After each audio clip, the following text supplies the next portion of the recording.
Partiamo da una certezza, il Cagliari ha meritato di battere il Torino, ha meritato la vittoria sul campo del Torino.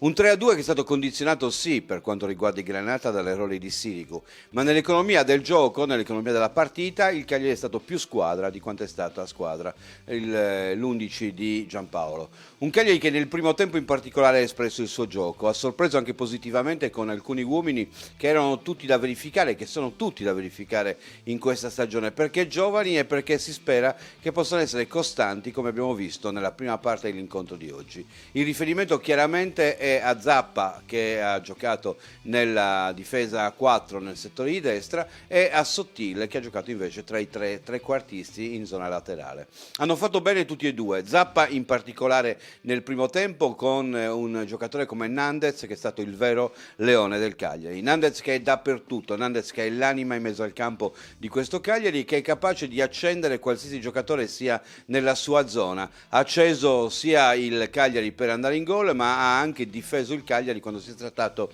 di ripiegare. Una partita che non era nata facilmente, perché il rigore che è stato procurato dall'uscita di Cragno, dall'indecisione di Godin, con Lukic che si è infilato in mezzo a queste due indecisioni, trasformato da Belotti, poteva chiaramente essere un brutto colpo sul piano psicologico. E invece la squadra ha reagito immediatamente. Al primo calcio d'angolo ha trovato il gol con João Pedro, guarda caso. João Pedro che ancora una volta dimostra che i gol li sa fare e che quello che è successo l'anno scorso non è nato per puro caso. Le 18 reti sono nel suo patrimonio. Ma se nel patrimonio di João c'è la possibilità di segnare, immaginate quanto c'è in quello di Simeone. Anche se anche stavolta non possiamo non citare, in occasione del gol del sorpasso, il duetto tra Zappa e ancora una volta Nandez. Nandez a servire l'assist per Simeone che deposita in gol per il 2-1. È stato un duetto che ha continuato anche nel proseguo del primo tempo, che molto spesso ha portato pericoli dalle parti di Sirigu, con il Torino che invece ha opposto quasi niente. Ecco la ragione per la quale la vittoria è decisamente meritata.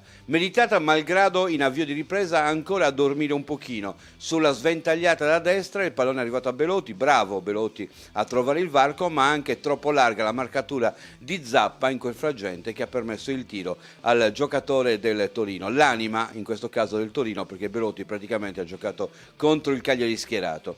Lì il 2-2 che ha avuto una fase centrale del secondo tempo in cui sembrava tutto bloccarsi, se non fosse per il solito leone Nandez e per l'indecisione di Sirigu. Nandez al cross, Sirigu che non trattiene e Simeone da attaccante dal rigore che approfitta del pallone sfuggito a Sirigu per depositare in rete il gol partita. Il gol della giustizia potremmo chiamarlo, perché come abbiamo detto il Cagliari meritava di vincere per quello che si era visto nella prima ora, prima che la partita si bloccasse. Nel proseguo forse qualche errore dalla panchina, l'idea che questo Cagliari possa anche controllare il risultato mettendo in campo giocatori per difendere il risultato stesso, ad esempio inserendo un centrocampista come Caligara al posto di Sottile o al posto di João Pedro, quindi rinunciando alla spinta offensiva, rinunciando a difendersi attaccando per pensare di potersi difendere ragionando, cosa non riuscita perché la rabbia di Godin in occasione della paratona da parte di Cragno che ha salvato il risultato era rivolta proprio a chi non sapeva difendere in quel caso sulla corsa a destra dei giocatori del Torino.